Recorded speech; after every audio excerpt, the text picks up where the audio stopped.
The fear of failure was a big one in the beginning. Because what happened to me was, I was 27 years old and I was like miserable. And I just kept trying to figure out what my life was for. Because I discovered something, that the two most important days of your life are the day you're born and the day you discover why. And at 27, I just hadn't figured out the why. And I walked into a comedy club October 8th, 1985. First time ever in a comedy club. Didn't even know comedy club existed. I actually went there on a dare. A girl dared me to go to this comedy club because she knew I was funny. I won amateur night that night, October 8th, 1985. I went to work the next day and quit my job. I won $50 and I went to work and quit my job. The day I quit, my boss, as I put my box on his desk and told him I was leaving to be a comedian, he talked me right out of it. He said, "Steve, you're not even funny." He said, "I've never heard you say anything funny since you've worked here. I've been selling insurance for 2 years." He said, "Are you kidding me? You've got a family. You put that stuff back on your desk and I'll give you your job back. But don't you ever come in here again with something ridiculous. You're gonna be a comedian." I took all my back to my desk and put that back on my desk. Dude named Russell Middlebrooks came up to me and said, "Hey, Harv, I thought you was quitting today, man." I said, "Nah, I talked to Tom and he told me I wasn't funny." He said, "He don't know you."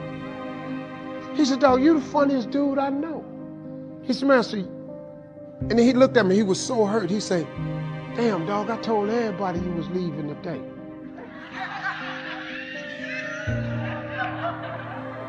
He said, "Man, I can't believe you letting them tell you what to do." And he swole me back up because I had been deflated. And I took that box right back in there. I said, "Tom, hey man, I'm really funny. I'm gonna make it." He said, "I'll tell you what, you leave out this door, don't ever come back in here again." So I tried to shake his hand. I said, "I'm not shaking your hand." He said, "You're making a huge mistake leaving your family out like this." He was right. I became homeless. Look, I made a big mistake. And was right. I became homeless. I lived in a car for 3 years. Probably about 20 years after that, he was at a show. And he said, "I came to the show, I saw this Steve Harvey." He said, "I couldn't believe it was you." He was backstage. He said, "Oh my God, I always knew you were gonna make it." I said, "Man, me and that dude, man." But that was, overcoming that was my biggest. And then none of my family believed in me. The only family member I had that thought it was a good idea was my father. Because my father was really funny. He just grew up in a time for blacks that was very different. And he just said, "Son, if you think you can make it, get on out there and get discovered." My father was born in 1914. It wasn't good. My grandfather was a slave. My grandfather was born into slavery. My grandfather was a slave till he was 12. So my background of people becoming successful was like, and my dad was the only one who believed in me. Everybody else told me no. Laughed at me, all kinds of. Here's a word that I'm gonna drop on y'all. Understand this. Your attitude will compromise the altitude of your career. God didn't bring you on this earth for you to be average, basic, regular, normal. You're like a robot. What is everybody thinking? That's what I'm gonna think. What is everybody wearing? That's what I'm gonna wear. What is everybody driving? That's what I'm gonna drive. What does everybody want to do when they grow up? That's what I'm gonna do when I grow up. You're like a robot.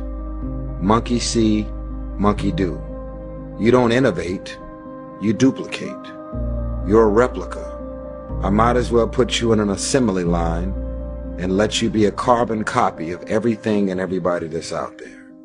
You have not recognized your individuality. You have not recognized that you're your own man with your own thoughts, your own gifts and talents, and more importantly, intentions.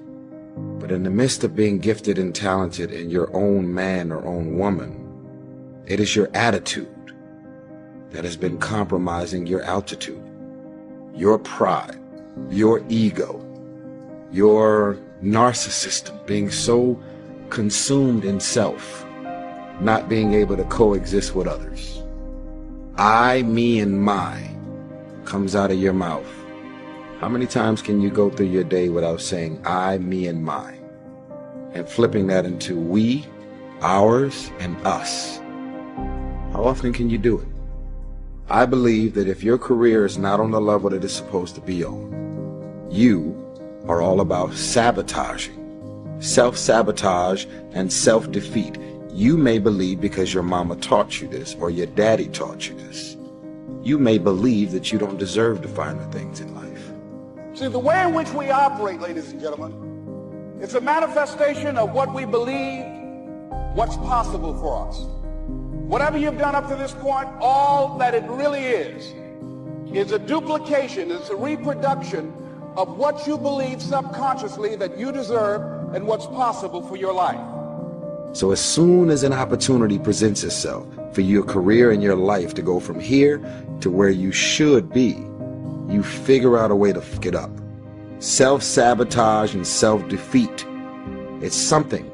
It is a family negative gene that gets passed down. You have witnessed your mama, your father, or somebody in your immediate circle fuck up every opportunity that presents itself. Self-sabotage, self-defeat. You don't feel like you deserve the finer things in life. That's why every time the opportunity presents itself, you figure out a way to fuck it up. Now that could be in a man, that can be in a woman. Here's a man that respects you, wants to treat you like the world.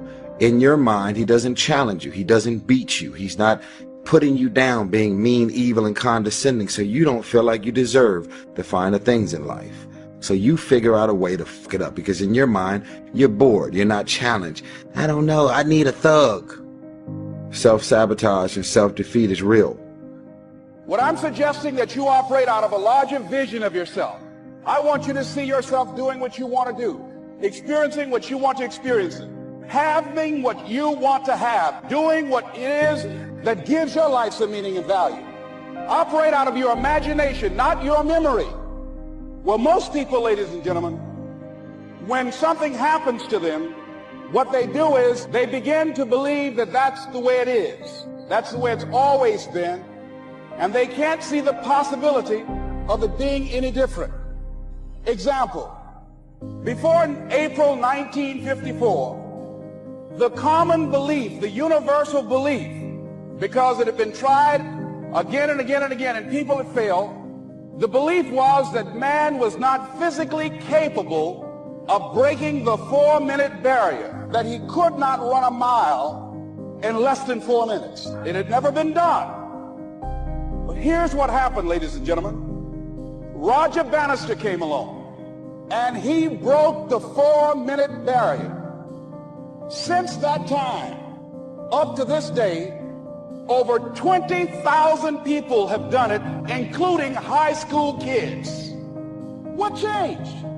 20,000 people, what changed? Here's what happened when they got on the track. They knew it had been done. There was a new belief about this goal that was unreachable. Knowing in their heart that someone had done it, that it's possible, that they could do it. And I'm saying that if you know anybody that had some goal, some dream, something they wanted to do, and they did it, then I'm saying that you know in your heart that if someone has done it, then you can do it. It's possible. If someone can make their dream become a reality, that it's possible that you can make your dream become reality.